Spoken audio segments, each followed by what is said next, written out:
जब आप एग्ज़ाम की तैयारी करते हैं तो आप बुक्स क्यों नहीं पढ़ते, कोचिंग के नोट्स क्यों खरीदते हैं? ऐसा मैंने अपने एक स्टूडेंट से पूछा तो उसका जवाब था कि जो बुक्स होता है उसे पढ़ने से कुछ दिनों बाद जो मटेरियल पढ़ा हुआ रहता है वह मेरे दिमाग से निकल जाता है। मैंने उसे एक नसीहत दी कि यदि पेड़ से कोई भी फल गिरता है तो उसके आसपास ही गिरता है। यदि आप बुक से कुछ पढ़ोगे तो जो भी कुछ आप भूलोगे तो वह आपके दिमाग के आसपास ही रहेगा। आप मेहनत करने से मत चूकिए। मैंने उसे बस यही शिक्षा दी और मैं आपको भी यही शिक्षा देना चाहता हूँ, क्योंकि मेहनत करने से आप यदि नहीं चूकोगे तो आप अच्छे से कॉन्सेप्ट क्लियर करके पढ़ सकोगे। यदि आप बुक से पढ़ोगे तो कम से कम एक बार में भूलोगे, 2 बार पढ़ने में भूलोगे, लेकिन यदि आप 3 से 4 बार पढ़ोगे तो उस टॉपिक को कभी नहीं भूल पाओगे। और मान लो यदि आप परीक्षा हॉल में भूल भी गए तो आपके दिमाग के आसपास ही रहेगा वो टॉपिक। यदि आपको नोट्स भी बनाना है तो किस तरह से आपको नोट्स बनाना है? आपको खुद से नोट्स बनाना है, न कि आपको बाजार से या फिर कोचिंग से खरीद के लाना है। देखिए, यदि आप खुद से नोट्स बनाओगे ना तो एग्ज़ाम के एक दिन पहले आप पूरा बुक तो नहीं पढ़ पाओगे, किंतु जो नोट्स खुद से बनाए रहोगे उसे यदि आप देख के जाओगे एग्ज़ाम में, और एग्ज़ाम में यदि आप भूलोगे तो आपके दिमाग में सीधा आएगा आपका नोट्स। जी हाँ दोस्तों, यदि नोट्स बना भी रहे हो तो खुद से बनाओ, न कि दूसरे का कॉपी करके बनाओ। खुद बुक पढ़ो, 1 बार पढ़ो, 2 बार पढ़ो, 3 बार पढ़ो, ज़्यादा हो रहा है तो 4 बार पढ़ो। यदि 4 बार पढ़ोगे तो कभी भूल नहीं पाओगे, और भूलोगे भी तो आस-पास ही दिमाग में रहेगा। 4 बार पढ़ने के पश्चात नोट्स बनाओ।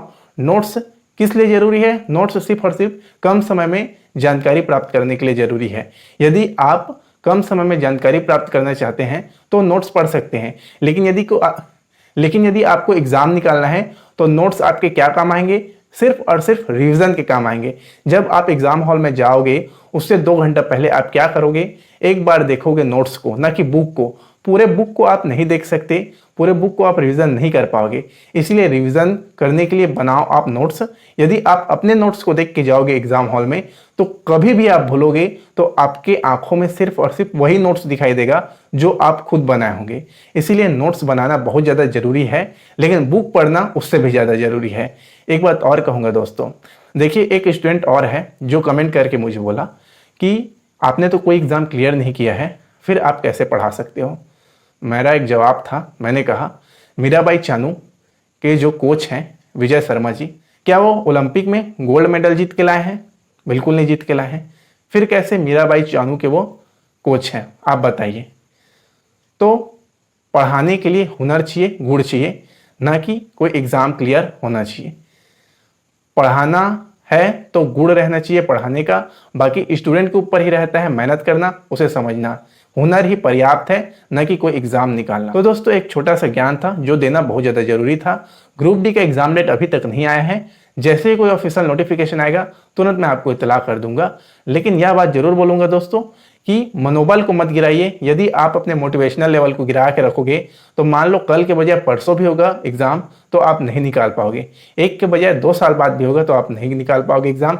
यदि अपने मनोबल यानी कि अपने मोटिवेशनल लेवल को यदि आप हाई रखोगे तो एग्जाम चाहे कितने भी दिन बाद हो आप बिना पढ़े निकालोगे। यदि आप अपने मन को स्थिर रख पाओ, यदि अपने मोटिवेशनल लेवल को हाई रख पाओ, मनोबल को नहीं गिराओगे, तो देख लेना दोस्तों एग्जाम आपसे निकलेगा। एग्जाम निकालने के लिए जितना ज़्यादा मेहनत जरूरी है उतना ही ज़्यादा मनोबल का दृढ़ रहना जरूरी है। इसीलिए अपने मनोबल को दृढ़ रखो, एक संकल्प के साथ जियो और एग्जाम की हल्की हल्की तैयारी करते रहो।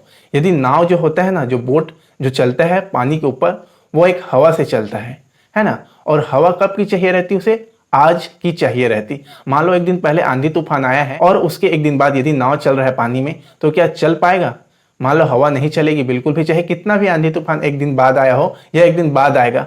नाव को क्या चाहिए? उस समय में हवा चाहिए, उस समय में वायु की गति चाहिए, एक सामान्य गति, जिससे कि वह नाव चल सके।